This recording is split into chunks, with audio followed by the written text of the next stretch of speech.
From tornadoes to hurricanes, blizzards, and everything in between, you're listening to the Stormfront Freaks podcast.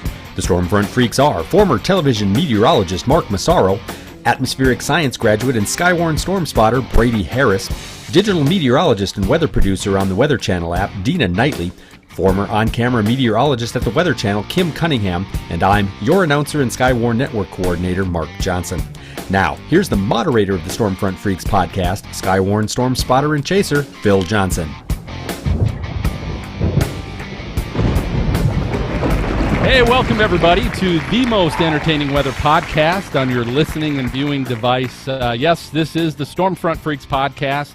And if you happen to be checking us out for the first time, certainly thanks for stopping by. But don't forget, we encourage you to go to stormfrontfreaks.com and you can check out the library of all the past episodes we've had of famous guests from the weather industry like Janice Dean, Chad Myers, just to name a couple. But tonight we're celebrating. This is episode 65, and we are talking with Fox News chief and meteorologist there, Rick Reichmuth. So Rick, welcome to the show. Yeah. So we're going to have a chance to talk to Rick. And also we've got a risque lightning round to play. This ought to be fun tonight. We've also, that's why the girls aren't on, right? Yeah, you know, although they're probably more risque than any of us, to be honest with you. But if you've listened to the show, you would know that. But we also got some funny weather memes that I know you're going to want to be using in our favorite Weather Fools segment as well. But before we get to that, it is always happy hour every time we record. It doesn't matter what time it is, what day it is. But the best way to introduce our co-hosts and the fun and laid-back nature of the show is to find out what everybody's drinking. So, MJ, I'm going to start back with you in Minnesota. What are you drinking tonight? All right, good evening, everybody. I'm drinking Summit Brewing Company out of St. Paul, Minnesota. Their Dakota Soul, which is a Czech-style Pilsner. Very good. It looks like Hams. Remember the old Hams? Yes, I do remember Hams. I didn't like that. I do like Summit. Summit is good. Maz, what do you got there? Well, being Italian, and after having a big pasta dinner with wine, it was best to just go with the light beer after that. So, got to watch those carbs, you know. Got to watch the carbs after you had. You've already watched them. You watched them go right down. And I did. I see them right here. Yeah. All right, Brady. Brady, welcome back. What are you drinking? You know, someone told me that red wine is good for you, so I'm drinking red wine tonight because it's good for me, right? It is. Right? All right. Healthy heart. Yeah, healthy maybe. Life. I don't know. Healthy drink. And I'm happy to announce that our guest is certainly well aware of our cyber green room, but I've been told he's got his own keg in his office. So, Rick, tell us about the lucky situation you have and share what you're drinking. So I don't know if any of you know about WeWork. They're just kind of like communal office spaces, but most of them have a beer on tap, and we have an office that I'm in here. So I tried to find out what it was, and I couldn't find what it was, but it is what is here on draft, and it's beer. really good. It's beer, and it's good. Wow. And it's free. Well, it comes with the price of the office. That's what matters. All right, well, Maz, I'm going to give you the honors and give Rick a good introduction because that wasn't so great. All right. You know what? We're always working on it. So hey, we got Rick Reichmuth. He's the chief meteorologist at Fox News Channel. Before joining Fox, Rick worked as a live weather anchor for WSI Weather Services International, CNN Headline News, and CNN International, which I'm sure is a story in itself going from CNN to Fox. We won't get into that right. Rick graduated from Arizona State University with a degree in Spanish literature, perfect for weather, by the way. Yes. And after a decade in banking, I'm still trying to connect the dots on this one, but Spanish literature, 10 years in banking, then to pursue a lifelong dream at Georgia State University and Mississippi State to complete a broadcast meteorology program. He also started his own line of Weatherman umbrellas in 2017, which officially makes you an entrepreneur then as well. So banking to weather, which is interesting because I went from weather to finance. Okay. But, so how did you go from there to there? Oh, it's a really long story, which would take up your entire hour-long podcast. But basically, I was accidentally in banking. and just, was fairly decent at it and kept on getting promoted. And I hated every second of it. And when I was 30, I thought, if I keep doing this, I'm going to end up being 50 and miserable still doing this. So since I was a little kid, I always wanted to be a weatherman. And so I just quit the bank one day and went to change careers. And it worked out. Most people hate getting promoted all the time, I hear. Well, it wasn't that. It's just like, it can be a dangerous thing. You get going and, when you're young, you make a little more money and you think it's exciting and it becomes a trap. And I thought, if I don't do this now, it'll never happen. So I quit. I just started figuring out how to go into weather, and that was it. And it all worked out. And living the dream, right? Yeah. So how do you go, Rick, from obviously being in the banking industry and at that age, 30 and, making money to go, hey, I'm going to go back to school, pay somebody else to teach me and not make any money what did you have some kind of a opportunity leeway there where there was like a big bank account income how were you able to do that, because that's a big step for people to take when they're already. Were you married at the time? No. Okay, so there was that also helps. Yeah, a little bit. That you have a little bit more freedom. It you know what, I think it was for one thing, I had a little bit of money that I put in my 401k from the bank. I'll give you all of it here. And I spent every last dime in the transition. So at some point I was literally down to like $1.25 in my, God. Picked up random jobs. I started bartending someplace in the meantime to get a little bit of money. And I had never bartended. I didn't even really drink much at the time. I do now. Until this now. whole process. But, just I kind of learned in the process that I think I was very naive. Had I known what I was in for, what it would take, I probably never would have done it. But when you're naive, you just think, I'm sure I can figure that out. And I just started telling anybody I would meet that I was going to be a weatherman. And eventually you start meeting people who know people who love to kind of help you out. And I think in life, most people hate what they do. And when they see somebody out there who's going to do something that they want to do, they love to get behind them because they know maybe it gives them a dream that they could do that too. So a lot of people helping me along the way. I got very lucky in one day I met somebody. They took my resume into CNN. I lived in Atlanta, and the full kind of just really crazy story. So I speak Spanish because of my Spanish Lit degree. And I got a call, and the person who was basically the secretary in the Spanish network committed suicide. And like that Monday, they called and they said, hey, we need a temp at CNN en Espanol. Can you come in? So I went in and I sat in this office, and it was a weird environment. I didn't know what had happened, and nobody was talking to me, and I didn't know how to be a secretary. And so I literally was teaching myself how to type and teaching myself like Word and these sorts of things. Wow. And then after a couple of weeks, the bosses pulled me into their office. They're like, who are you, 30-year-old guy sitting in our office being a secretary? And I was like, I want to be a weatherman. And, I quit a bank after 10 years. And these guys got behind me and taught me everything they knew about TV. They let me go and leave during the day to go and take meteorology classes that I started at Georgia State, and then did the Mississippi State program. And after about a year and a half of doing this, so I would also go in and practice with Chad Myers, who you mentioned you had on our show, was one of the first people who I started doing a little bit of work with. And I would just practice in the evenings and the mornings and weekends. And then I'd take a tape back and they'd critique it and say, don't do that, don't wear that, don't stand like that, don't talk like that. And after about a year and a half, I had a tape that was ready and I was sending out to people, like to local stations. And I got a call one day from Headline News, and they said, hey, Rick, we need somebody tomorrow, and we hear you can do this, or can you work tomorrow? I was like, oh, shit. Yeah. And, now it's time. Actually, I was like, yes. And then I'm sorry, I'm giving you the longer story. I'll shut up in just a second. It's good. No, good. we want it. This is incredible. So I said yes, thinking like, oh, I can do this.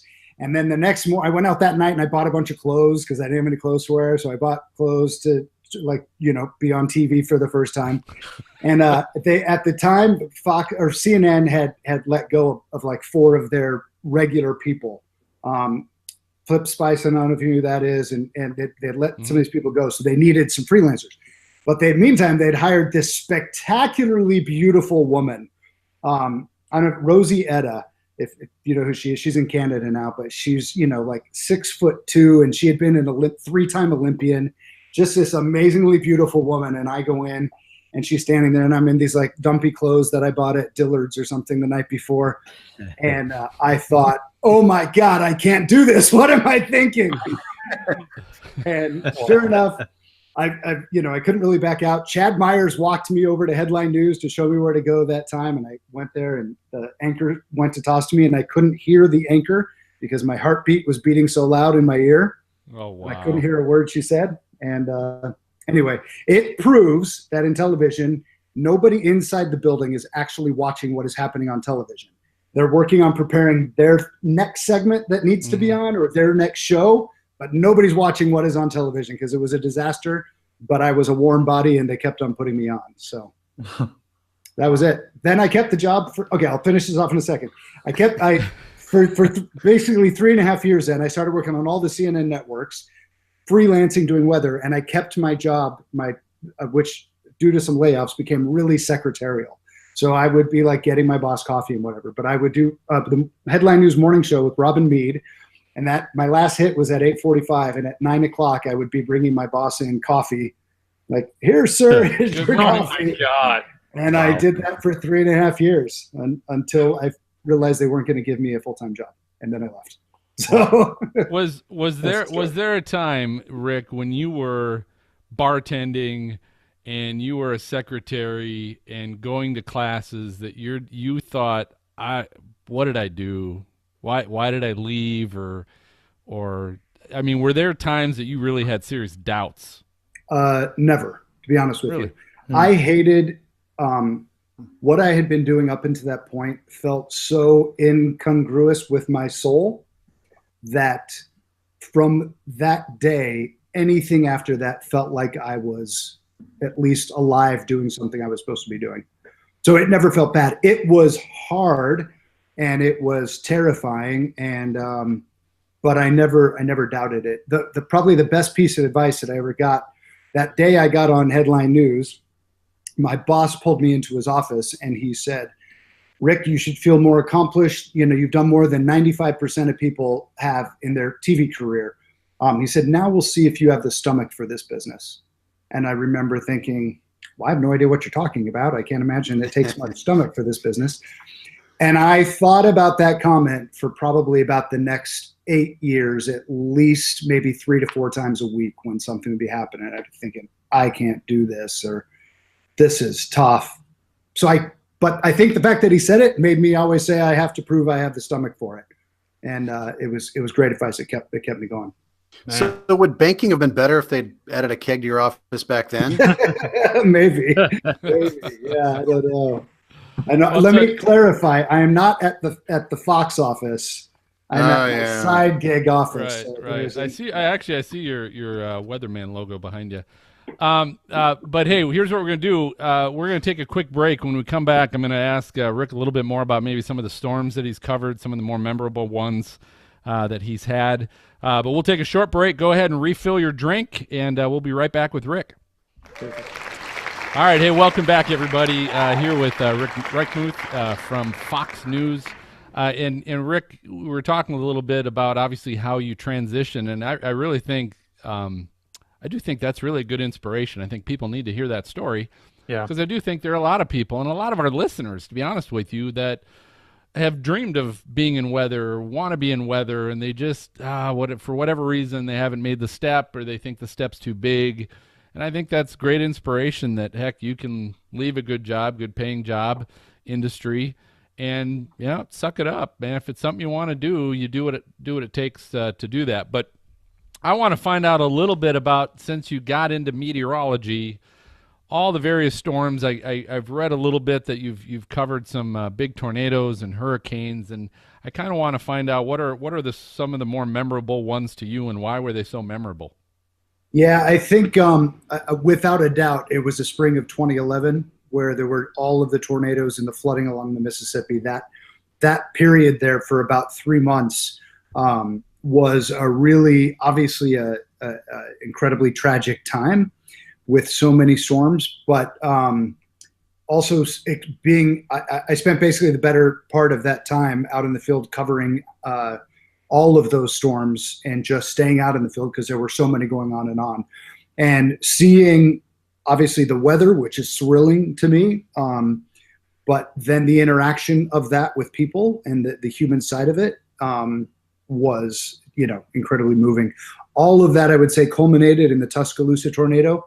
And I had been the night before, the day before that, the Tuscaloosa day, that is just, probably 100 miles west of that, there were storms going through Mississippi. And I had arrived at this town, a small town in Mississippi, and a high school had been hit, and it was about a week before graduation.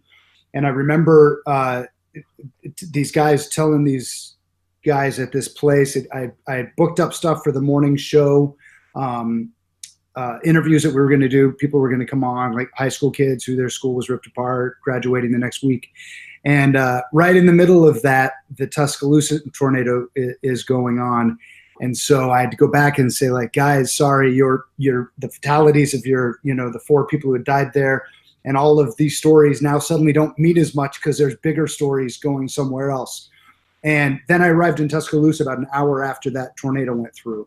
And it was such a hard thing to, like, it's just that dilemma in news that, the size and scope of stories completely outweighs the other stories. And one becomes, unfortunately, more important just because of the kind of the quantity or the severity of it. But the individuals' lives who were touched by all of them kind of is the same story. But the Tuscaloosa one by far was the only time where I actually began to cry on TV. And I had arrived there in the morning on air as the sun rose. It was the same day as the Prince, whatever the older Prince boy got married, Prince Harry, not Harry, the other one, William. Yep, Prince William Bill got knows. married. Yeah, sorry, Prince William. And I remember the channel had put all this energy and sent all these people over to London for the wedding, and it was this big thing. And then suddenly that story didn't matter because this story mattered more. And but all morning long, they were looking for bodies in the debris all around me. And at about 5 o'clock that evening, there was like a 1-year-old kid that they couldn't find. And about 5 o'clock that evening, they found the baby like 30 feet from where I was standing. And it was, it's a hard thing to figure out what to do with that. You also, I think when you experience that, you never, you kind of turn off the emotion for anything past that. It's hard you can't stay in that state of sadness. But I love the weather and I love the storytelling around it, and those kinds of things by far the biggest impact. But that day, bar none, was the one that impacted me the most. When's the last time you've been out in the field? Probably within the last year. Okay. Somewhere I can't remember exactly which one it was. Do you like being in the field, or do you like kind of being in the station? No, I love it. The thing that is probably the hardest about it is, this is just the state of news nowadays, that politics trumps everything, and wrong word, but politics, takes over everything. And, so there isn't as much of an appetite, certainly not a long lasting appetite for these things. Hurricanes we cover so intensely. And there's just a few of us, as Janice Dean and Adam Klotz is the other meteorologist. And so we'll go round the clock for a couple of days. And so hurricanes, I never get to go out in the field when they're happening. I'll go out sometimes afterwards. But other ones, it's literally, even within news now, it used to be that like 5 fatalities, we would send a crew there, and I would go out to that like the day after to cover a storm. That threshold of number, especially even after Tuscaloosa and then Joplin, when these numbers started going so big. And I think even the same thing happened a little bit with Katrina, that the new threshold for what deserves coverage keeps going higher and higher. That's kind of scary. In order for, and I think you can see it even in like school shootings now. We see a shooting that kills 4 people, and that's not a big deal. It takes 20 for us to, all these things in our society, we see all the tragedies, and they only really sink in if it's bigger than the prior tragedy. I just went way off on a huge tangent for you there. Sorry. Well, I am. Go ahead, Mass. I was going to say, and it probably depends on which station you're at too, for what news carries more weight than the other. Sure. Well, I think like MSNBC doesn't do a lot of weather. I'm just talking the cable channels. CNN used to do a lot. They don't do nearly what they used to do. Fox, we used to do a lot more. We don't do as much, but at least in those channels they do. I think you see like in ABC, they seem so committed to weather. They do weather almost every night in their nightly newscast, with Ginger or with Rob. So I think it definitely does. And then local news, obviously, weather still reigns. Yeah, but those have got to be like hard conversations because you're talking about, going and covering something, but it's people's lives, and that I can't imagine that conversation that's had whether you decide to go or not. And that's probably not an easy one. I always want to go. I would rather be there than in the studio, like at any time, just because I think at every one of those, you're gaining experience and gaining information and understanding more about, for one, about storytelling and about people's lives and what weather does. The other thing is you end up just learning a lot about, weather and geography and travel. I think travel around anywhere in the country makes you a far better meteorologist, just so you can even understand, like, hey, there's some hills to the west of whatever city, or Amarillo's at 4,000 feet, so you might not think they're getting, upslope winds, but they are, or, there's a river that cuts right through the town, and that one is prone to flooding, or Fargo, the river runs north instead of south, You were just in Arizona. Did you see any haboobs? I did not see any haboobs. No. I was at somebody's house though, who had taken a picture of a haboob out their window and they had put it on their wall, and it was great. Oh my God! You had to go there, Phil. Yeah, had to go there, didn't you? Have you traveled to every state now, or what's the farthest you've traveled to? You where? I'm missing two. I'm missing two states. I'm missing Alaska and Montana. Oh, those are good ones. Good ones. Yeah. I'm missing those two states. Well, I'll tell you what. So you were talking a little bit, Rick, about political climate and whether you're CNN or you're Fox News. What are the challenges? You're just trying to be a meteorologist and report the weather and the facts and the science. What are the challenges you have working at a station like that in the current political climate? Well, like just getting oxygen is the biggest challenge. Oh my God. But I think that I think TV, like weather and meteorologists and messaging, is hard enough just because we're explaining tough concepts to average people. They don't seem that tough if you're a meteorologist, but to put them all together, they seem hard, especially when one place can be under 4 different kinds of warnings at one time, do different things and whatever. And messaging around Florence, we just saw this, like a Cat 4 down to a Cat 2. Now nobody cares because it's a Cat 2, but you're not realizing, well, the flooding is going to be worse than anything you've ever seen. And, all of those messaging things are really hard. The thing that makes it harder is that within news, everybody, and you guys, I'm sure, are in the same way in the podcast. You want people to listen to you and you want people to hear you. TV wants people to keep watching them and they want people to not turn the channel away from you. And so writers for a show have to write the intro to a segment to sell that segment. And they're not an expert in anything they're writing about because they're writing about a different thing at every minute. But they're trained to write a monster storm, wicked weather, evil storm of the century, whatever. Yeah. And you don't want to make the anchor who didn't write it, but had to read it. You don't want to make them seem like they're making a mistake for a couple of reasons. One, they could ruin my career in a second if, there is a power differential in that space. But also just out of respect for somebody, you don't want to throw them under the bus. At the same time, you want to get the message straight. Yep. I can't let you get away with calling it the storm of the century if it's not, or, a monster gigantic storm if it's like a really small one, or, all of those things. So how to create the right tone and expectation of a storm.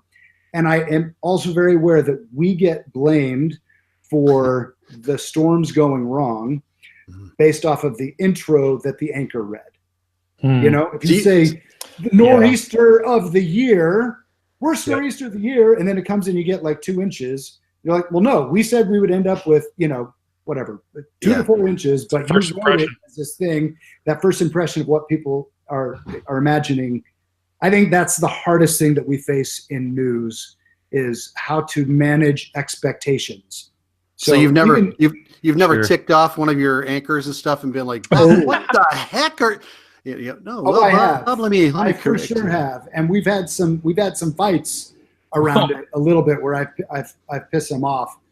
But you know, I try now to write internal memos that explain, you know, like after Florence was downgraded and anchors were on the air saying like, well, it's a weaker storm, it's getting better, which gives the viewer and the person living there the idea like, hey, maybe it's not gonna be that bad. I think I can stay in my home. You know, I'll wait this out.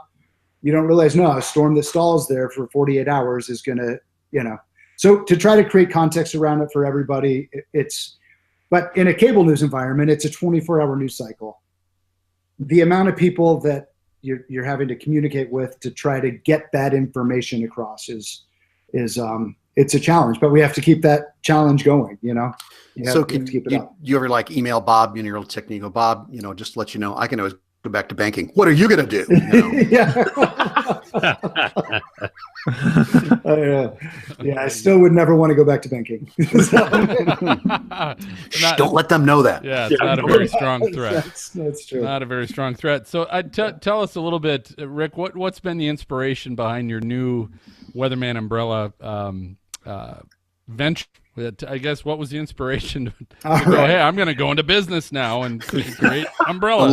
A live shot gone bad? No way. So to be honest with you, kind of the same, just being naive, like I thought when I was changing careers the first time. Not that I'm changing careers now, but I like probably 6 or 7 years ago, I was standing in front of a rack of umbrellas trying to find an umbrella. And I thought, I'm sure most of these suck because umbrellas suck. But maybe there's a good one, but why don't we know what it is? Like, you know, every other brand that is the good one in that category, you know, like I might buy a generic Kleenex or I can buy Kleenex, but Kleenex is going to be better. Or, you know, you can buy Beats headphones or, you know, whatever the category is, you know, at least what is a quality one in that. I thought, why don't we know what that is? And then I just thought, I bet I could tell people what the quality umbrella is just because I'm a meteorologist. So for about 2 years ago, I just started telling people like, I'm going to make an umbrella one day. I'm going to make an umbrella. And then finally it was like, Rick, shut up if you're not going to do it because you're starting to sound stupid. And so I really thought really naively like, oh, this is going to be fun. And so the same thing I did when I was going to be weatherman, by the way, I set a little goal that just to do one thing every day, just one thing, like figure out how to get a URL, buy that URL, you know. I tell my co-hosts, I tell my co-hosts every day to do that to make our podcast better, but it's not going to happen. No way. Yeah, maybe tomorrow. Yeah, but just do one thing. So anyway, I started doing it, and then next thing I knew, I had like designs and prototypes, and I was trying to find factories to do it. And then I realized like, oh, I'm out of my own money. I need to find other people's money, which means how do you do that? Oh, you have to write a business plan. I don't know how to write a business plan. And they keep asking people up for help. And next thing you know, like it turned into my head, like I want this to be like a gigantic company that, you know, like now everybody buys a Yeti cooler instead of you. And like, well, not everybody. Yeah, true, fair. Stay away from Yetis. But, you know, it's like, hey, if you want to buy a good umbrella, I want everybody to know where there's a place you can go and you can get it. So, do you have like categories like this is a category 1 umbrella? This is a category. It's good for F5s, you know, that type of thing. I don't, but I like it. I might use it. 1% royalty. Like 1% royalty. This is the Shark Tank. We didn't tell you. But this is the Shark Tank. Welcome. Do I say you fired? So tell us, Ray, what makes them unique? What have you done with your umbrellas to make them special? And all right, so we initially started out with like completely brand new designs, and then that was impossible. It took a lot of money because you have to. I didn't know this, but you have to make each mold. So every mold becomes a more expensive thing to do. Like every mold costs about $5,000 to make. So ended up basically searching high and low for the best starting point. And then after taking apart probably, 300 umbrellas in my apartment, figuring out the weak Thanks points. for not calling for help on that. Yeah, right. My dogs are really afraid of umbrellas, by the way. A bummer for them. Anyway, and then remaking some of the molds, strengthening them, thickening them, changing the material of them, moving them to a different spot that makes it a little bit more wind resistant. And the ultimate goal, the only thing I cared about at the beginning was a wind resistant. Like I just wanted to be as strong in the wind. Then I realized there's some other things that are bad about umbrellas, like they force your hand into a weird position automatically, or it's got some really creepy grip on it. So, made like something that feels good in your hand. It's really comfortable. It doesn't like get sticky or weird on it. Every one of them has reflective piping for safety. I've got a friend who's a lawyer, and he's tried 2 cases of people who've been hit by buses in the rain. Like they're underneath their umbrella in the dark, like in New York, especially a black umbrella. The car doesn't see them in the black and they don't see it. So it's a common, you see how it happens. So they have reflective features. Anyway, I realized if you're going to invest in a quality umbrella, you usually don't have that umbrella with you when you need it. So the other piece to that is we made an app. So you get alerts on days that you need your umbrella. And if you don't remember where it is, there's a tracking device. So you hit locate and it tells you where you last had your umbrella. So try to give you the best chance to have your umbrella when you need it. And we have now it's turned into a big thing in my head, and I want to take over the world with this. And so we have all kinds of other ideas around the technology. And probably by the end of next year, we'll launch a rain jacket and just kind of branch out into a few other smart pieces around it. It's called Weatherman, by the way, which I thought would be a name that people could remember. So also some of the licenses you've made and partnered with, I guess share some of those, because I know you've actually partnered up. The first one we did, back when I was trying to write the business plan, a buddy I have who I knew had written a business plan, I approached him, and he's now my main business partner. He left his job. He had ran ad sales at USA Today Sports and had a great job, and now he is full-time weatherman. And employee. He's the one running the keg. Is that what he's doing? Exactly. Everybody's friend. Exactly. Anyway, he had a long career in golf primarily before that. So due to some connections, we initially became the official umbrella of the LPGA. So when we launched our golf umbrella, we did it that way. By having that umbrella and making a good golf umbrella, because we have golf umbrellas, Golf Digest this year called us Best Golf Umbrella, which our first year in the business to get that kind of a thing. That's like that's not a paid deal at all. That's just them deciding that was really, really cool. And then also something that we didn't do anything to make happen is we were the official sponsor umbrella of the U.S. Ryder Cup team. So in our first year, we had that also. So just to know that like Tiger and these guys, even though it didn't rain, but they got our umbrella in the bag, felt really, really cool. Oh, yeah. So I feel like we're off to a good start. I don't know about you guys, but I'm inspired. I'm inspired to go do more because I'm not doing enough. I keep telling you that all the time, Brady. Oh my God! Shut up, Bill. Well, tell you what, if I'm open, if you want to talk about any kind of licensing agreement with your upcoming rain jackets, we'll talk about how you can be the official rain jacket of the Stormfront Freaks podcast. That's awesome. Yeah, we'll talk about that. But hey, how can our listeners and viewers find you or follow you on social media, Rick? Or Twitter and Facebook and Instagram, it's Rick Reichmuth, just my name, which is Reichmuth. It's the last name, Rick Reichmuth. On Facebook and Instagram, the umbrella is Weatherman Umbrella. And on Twitter, because they don't let you have so many characters, it's WXMan Umbrella on Twitter.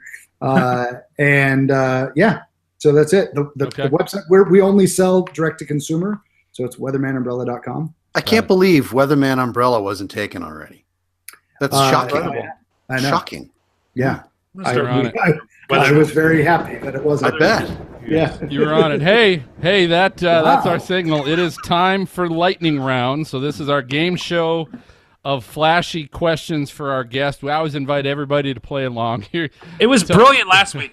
Now it's flashy this week. It's lightning. A little bit. Lightning round. Yeah. All right. But I'll tell you what, everybody's gonna it'll have a good time playing along with this one, because tonight we're calling this lightning round burger positions. What? Burger positions. So What? So Rick, Burger Meister Burger. Rick, you told me that you might have an interest in cooking, or you've done some cooking in the past, and there, not a big connection here, but we're gonna play a game. I'm nervous. You should be. This is gonna be an interesting one tonight. So I'm gonna give you a name of something, or a title of something, right? And you have to tell me if this is either one of the 100 best burgers in America by Thrillist.com. So it's either the name of a burger, or it's There's 100? Come on, Bill. There's 100. Get it out. Or this is a Kama Sutra position. Oh my God. Oh, man. So it is burger positions. Okay, so you just say burger or position. There goes our Burger sponsorship, position. Bill. No. There goes our sponsor. Or you have Grandma. one you I'll tell you, it took me my entire commute home to come up with this one tonight. So Grandma, All don't right. listen. So here we go. Here's the first one, Rick, and you just tell me, is it a burger position? And the other guys, they can chime in and help you out if you want. But the first one, I'm gonna call it. It's called Patty Shack. Patty Shack. Is that a burger or a position? It's got to be both, but I feel like I'm gonna say a burger. Say burger. Yeah. That is correct. It's, Nice, the good. Patty Shack burger is from the Patty Shack in St. Paul, Minnesota. Apparently. That's a good game. A good name. So Patty Shack. All right, here's the next one. It's called Bang Bang. Bang Bang. This is either a burger or a position. I'll say position. Position? No. That is incorrect. Man. The Bang Bang is a burger in Charlotte, North Carolina at way. Bang Bang Burgers or something is what it's called. But that is one of the 100 best burgers in America, is the Bang Bang. All right, next one we've got Super 8. Super 8. Is that a burger or a position? That has to be a position. Position, and he is correct. That is in the wonderful Kama Sutra book. Okay, next one we've got is the Hound. The Hound. Oh, man. That's got to be a burger. That's got to be burger. No way. It's a position. It's a burger. What do you say, Rick? I said burger. You said burger? That is incorrect. What? The Hound is a position. Oh, I don't know this stuff. Okay, I don't know any of this stuff. This is just Okay, here we go. Ready? Just do it Murph style. Do it Murph style. Is that a burger or a position? Wait, are you getting this from like the Kama Sutra book? This is the book. Bill, careful these what are the you names. admit now. I wanna say it's a or burger. 100 best burgers. Do it Murph style is a burger. That is correct. Yeah. It is from was the curious. Offsite Kitchen in Dallas, Texas. It's got the Murph style. Okay, here we go. Another one's called the Basket. The Basket is a man. burger. How many more do we have? I'm going to say that it is a position. I thought that would catch you for sure. 'Cause, those burger baskets all over the place, If right? I ever go to these burger restaurants, I'm never going to be able to eat any of those All right, burgers. here we go. The number five I'm special. getting kind of hungry. So. All right, I'm almost a vegan now. I don't know. all right. Next one is the number 5 special. The number 5 special. Oh my God. Burger. It's man. gotta be burger. Yeah, I'm gonna say burger. That is a burger. Yeah. That's Keller's Drive-In in Dallas, Texas. Magic Mountain. Oh. Please let it be a burger. I'm gonna say position. Oh. Man, I am getting these all right. No, it's scary. Wait. Are you married? All right, we got a couple more. We'll do a couple more. My eyes are watering. Here we go. Must be the onions. Do not start that. Oh my! Do not start that. All right, MJ. All right. The glowing triangle. The glowing triangle. Is that a burger or a position? It's a position. Oh, man, you're right on. All right, this is the last one 'cause I can't take it anymore. Last one. The meat stick. The meat stick, is that a burger or a position? What do you think? It's a position. I mean, it's a burger. It's a burger. It's a burger? It's a burger. That is correct. It is a burger. Man.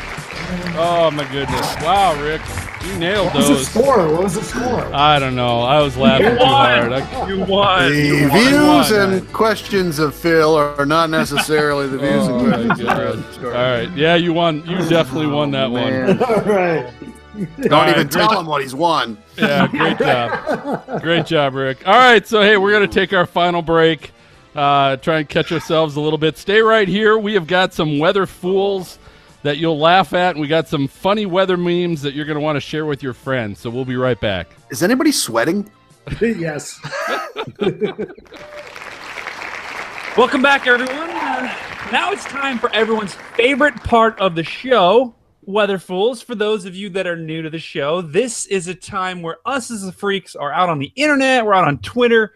We're looking for people that are just downright weather fools. So whether that be slipping on the ice, or we're looking for, people on the news messing up the weather, we're looking all across the internet for anything that catches our attention. Phil, who is your weather fool this week? Oh, my weather fool. I'm going to start you off with, this is from Twitter, and this is from the Twitter account of Chris Ramirez at KSAN. He's a weekend weather anchor there.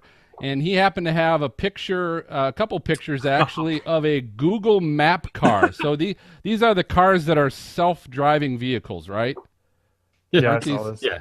aren't Well, I don't know. I these- mean, or not? some of them are. I think they have a people driving. Okay, Some of them too. this I don't know. isn't quite clear, but here's the tweet. It says, "Okay, Google, why are you out there? A Google Street Maps vehicle drove through a flooded stretch of roadway on Highway 190 outside El Dorado, Texas, and eventually drove off the road and became submerged." The pic, courtesy of John Parker and Crystal Dearman. But Nice. so it's a picture of a blue Google car with the little Google Maps camera on the top that's almost submerged halfway up the driver and side windows. And what at first made me think this was pretty funny was thinking that it was a self-driving one and thought there was a road here. And there was a road there, but it's just underwater, right? And it just drove right in. Because I don't know. I suppose it could have been driven. They've But got to get an accurate picture of what are the current conditions. Correct. Right? So that was currently what the road looked like. It'll be good when people see that. They'll be like, oh, this road can flood. Interesting. is that how that works anyway? So I wonder if that makes it onto the Google Maps. I hope. right, if that Interesting, image, yes. right? hope. You type up that address and it's like a lake. It's a little late. That would be awesome. Wait a second. So yeah, that would be interesting. That's for sure. I saw that, Phil. That was awesome. Actually, I think that was pretty widely shared. I think among the internet. So And a little scary too, really. a little scary. Yeah. Whoever drove that car, if there was someone driving it, they do not know the phrase "turn around, don't drown." Probably texting. Hopefully, they were okay. Anyway. MJ, I hear you have a Weatherful this week. I do. Well, actually, it's not mine. It was one that was contributed by Slacker. a listener. Well, it's a listener contribution. So I think we can see that, right? It's yeah. It is from Michael David Smith's Twitter feed. Bert Macklin is the person who shared it with us. And it says, has anyone ever tracked college football weather delays by year? When I was a kid, I don't think I ever saw a college football game get delayed by weather. Now it happens several times every season. That's not really the fool part. It's when global you get down, warming. Well, yeah, you get down and start looking at some of the comments. And one person says, can somebody explain the safety issue? Lightning won't strike fans in a stadium. You go, okay. Oh my God. Okay. What if they're not fans? Right. Just the opposing team. Fair game. Right. Yeah. And then another person says, were there lightning strike injuries at big stadiums 10 to 15 years ago that prompted the rule, or just preventative to prevent things that haven't been happening? It's so you got it. And there's other things on there. I won't go through all of them. Is that an actual lightning strike in the video? Yeah, I don't know. No, that is it's edited on there. But That's hard to catch. But it's about something where it did happen. Oh my God. So anyway, and that's still somewhat of the comment of, hey, when I was a kid, I don't remember that many college. How many college games were you watching and you were paying attention as a kid? And how many go on every Saturday? So anyway, there you go. They probably didn't have college football on TV when he was a kid. Probably not. He probably didn't go to many games either.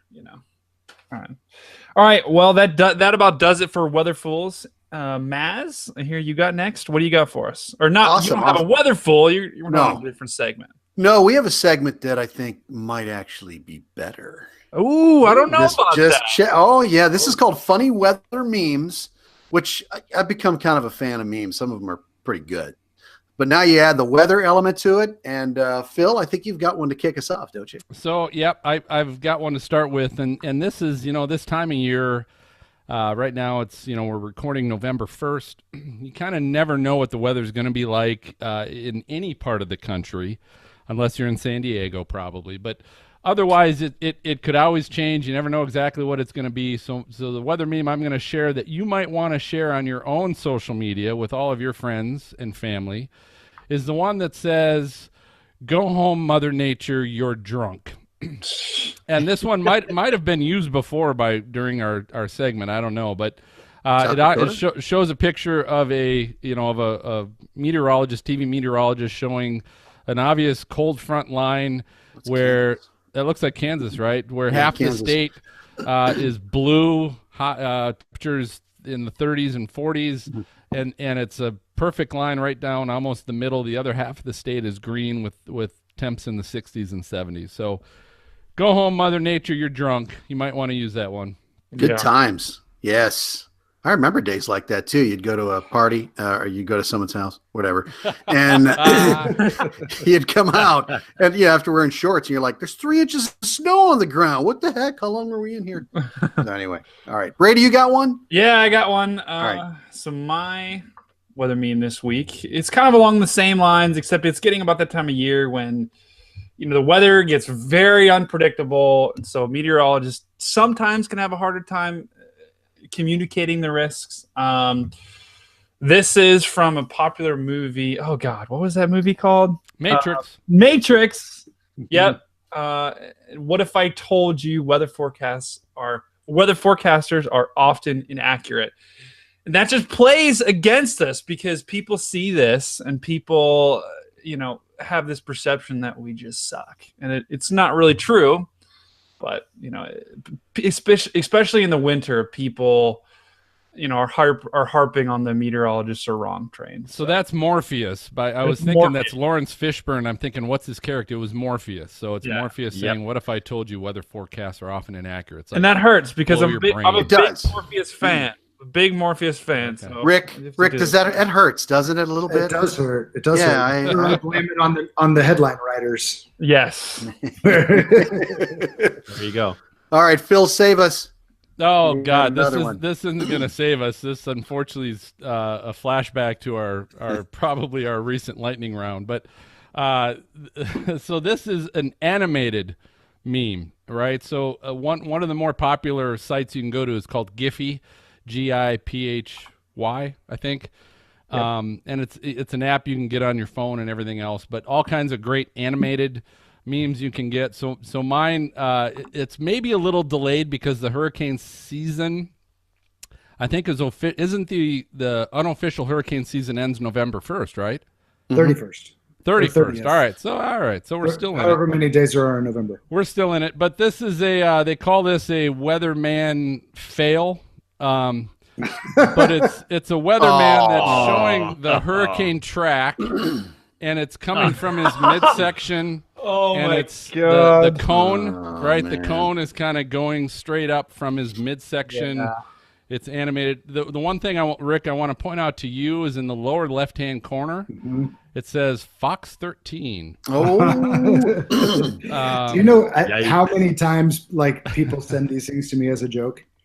Because there Like ends never, right? this is the way precipitation falls. There ends up being a lot of stuff that a forecast model will put out that looks like male genitalia. It happens Sure, right. all the Oh, yeah. time. Oh, And- we've shown it. We've shown it. Yeah, a and few it's times. it's Yeah. constantly. There was. Can I tell off-color? Yes. Go Yeah. ahead. Well, yeah, we Maybe. don't get paid, Go and ahead. we're not regulated by the FCC, Oh, so it okay, doesn't perfect. matter. Not yet, at least. During Hurricane Florence, there was like at one point the way the 5-day cone was looking, it came out in a way that looked. I did not think it looked weird. In fact, I never even think of those things until of course somebody not. sends it to me. Not at So all. I just don't. And so a producer for a well-known show wrote me and said, can you change the forecast cone because it kind of looks like a penis? I was like, no, I can't, and only if your penis comes to a point on the end. Wow. Like, it was on the, just like, Wow. Hey, what's wrong with that? Hey, Okay. All right. Now I know I will never be invited Wow. Wow. back. Who knew the show was going to It take is. this turn? Oh. Yes. Apologize. All right. Well, I've got one. Wait a minute. Let me Hey, rephrase no that. kidding. yeah, Yeah, I mean, with a I've point. got funny weather meme. Okay. Thank you very little. Anyway, all right. So this one, and this is very appropriate. Defrosting. Okay, applause comes after. Ain't nobody got time for that. And that is so true, by the way. It's This so time of true. Oh, God. So this is the time of year I always used to tell people, if you got to park outside, if you can find a tree that still has leaves on it and it doesn't get too cold, you will be frost free and save yourself a good 5 minutes in the morning. It's when it gets to December and all the leaves are gone, then you're just out of luck. But that is so true. And that's why we have defensive driving courses. Can't you put like cardboard sheets on your windshield That's or just something too like much work. Nobody got time for that either. What are you that? doing? That's true. Yeah. That's a good And, point. and then you're the weirdo with cardboard attached to your windshield. Yeah, Yeah. exactly. I can just not have a windshield And what's at all. wrong with that? That's not a bad idea. Okay, did I unshare? Just have a couple umbrellas out there, right? A Yeah. couple clear umbrellas. Yeah. Yeah. Still sharing? Gosh. We're offending everybody tonight. First people with pointy penises, and now people that put cardboard on their cars. So Come on. The show I'm more title, worried about the second than the first. show title devices are endless. So, And of course, since most of this hopefully will be edited out, yeah, you can check out these links and more in episode 65 show notes of stormfrontfreaks.com. Funny weather memes. Send your angry mail to Phil. That's right. why me? Let's send it to Rick. He's a one-time guest, right? We'll blame him. All right, let's MJ. I'm gonna flip it over to you if we got any listener comments. Anybody else? Well, we had an iTunes review from Goldilocks, Satgent, but Oh. Goldilocks says, I have to say I have always been interested in weather. Meteorologist is my dream job. That's There you easy go, to say. Rick. Nice. Yep. But that being said, I love this podcast. I listen to it all day at work. If you like the weather, I would recommend this podcast to you. You Stormfront Freaks do an awesome job with this cast. I admire you guys. I will always be listening to y'all. Thanks, Mom. Sweet. Thanks, Nice. Goldie. Mom. Thanks, Goldilocks. Yeah. And Goodwin Cloud Chasers 89 says, I'm still on episode 61. Slow down on those episodes. So entertaining. Wait, How can you be a cloud chaser? That's interesting. no. How do you Look get behind? Or I don't understand because it's every 2 weeks. I don't know. Yeah, I know. We don't know. could slow it down, but that's already pretty slow. Too We're busy not even a week chasing into it. clouds, you know. So, All there right. you Well, go. good. Thanks, Well, everybody. thanks for sharing. And yeah, if you guys, anybody, any of our listeners, if viewers, hey, if you've got a question for us or if you've got a comment to share, either just send us an email at questions@stormfrontfreaks.com or jump on Twitter at stormfrontfreak. Facebook, we're still on Facebook. I'm tempting not to do that, but Stormfront Freaks on Facebook, and we even have a Instagram account if you want to catch us on there too. But let us know. We'll get you on the show and answer your questions. But I think that just about does it for this episode of Stormfront Freaks podcast. Thanks for listening and watching. Before I reveal our next guests and next episode, if you enjoy our show, do us a favor. Leave a great review on your podcast app, and don't forget to subscribe to the show by hitting your podcast app subscribe button. Works just like a magazine or newspaper subscription, assures that the latest show gets delivered right to your podcast inbox the moment that we release it. Special guest, Rick Reichmuth, thanks for joining us tonight. Awesome. Happy to be here. Yes. Yeah, you Great put time. up a put great up with story. some good stuff. Great story, yeah. And It's yeah, a great very podcast. inspirational. You guys Very do an awesome inspirational. job. And Good. you- All right. So hey, and here's the fun part. Our next episode in 2 weeks, we're going to be recording on November 15th with our annual holiday weather shopping extravaganza. We've got Midland radio meteorologist Bruce Jones is going to be with us, but we're also going to be reviewing all kinds of great weather gifts for you and your friends, including the Weatherman umbrellas. So we're going to be reviewing those, and Rick has been kind enough to give us some to be given away. So you're definitely going to want to catch us here in 2 weeks. That's recording November 15th. If you want to watch it live, go ahead and it's at 9 o'clock Eastern, 8 o'clock Central. Check out our YouTube channel. Just search Stormfront Freaks. Otherwise, again, subscribe to the show, and you'll get it the minute it gets released. You'll get all the details of our giveaways and everything else that we'll have for that show. So for MJ, for Maz, for Brady, and Rick, I'm going to go ahead and signal the all clear, and we're going to catch you guys next time. Good night, everybody. Thank you. Thank you for listening to the Stormfront Freaks podcast. Find our bi-weekly show on Apple Podcasts, Google Play, Spotify, or your favorite podcast app. Watch our shows on YouTube and Oklahoma Weather Tracker TV. For show notes, additional information about this episode, as well as past and upcoming shows, videos, photos, merchandise, and more, visit our website at stormfrontfreaks.com. While you're there, check out our live interactive storm chaser radar provided by our friends at zoomradar.com.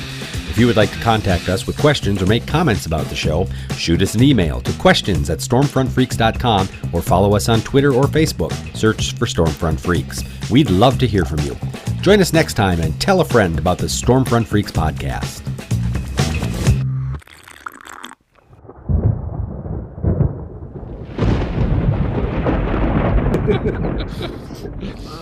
Oh, yeah. Oh, my good God. job. That So, was awesome. so I'll give you a quick Nicely history done. to this. So you said cooking, and I'm like, all right, what can we do cooking? Like names, and I thought, okay, maybe we can think of like some exotic spices. And I thought, okay, cooking and spice. We'll think of some exotic spices, and then I thought exotic, like You stop sex drinking. positions, right? and then I'm like, okay, so Wow. like names, and then I'm like, nah, it'd be better if we come up with some funny burger names and that, and yeah. So there we go. You never know what it's going to be. happened. Interesting That's what we stream did. of consciousness on that one. Yeah.